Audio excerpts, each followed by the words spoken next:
ओम नमो नारायण। श्री गजानंद गणाधिपति महाराज के शरण में नमस्कार। श्री गणाधिपति महाराज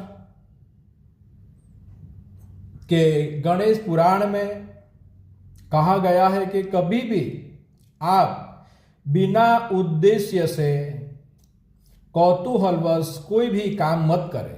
श्री गजानंद गणाधिपति महाराज कार्य को सिद्ध करने वाले हैं, मगर गजानन गणाधिपति महाराज ने श्री गणाधिपति महाराज ने गणेश पुराण में कहा है कि कोई भी उद्देश्य के बिना आप कोई काम न करें। दूसरा, उद्देश्य के कौतूहल के अधीन होकर आप कोई भी काम न करें।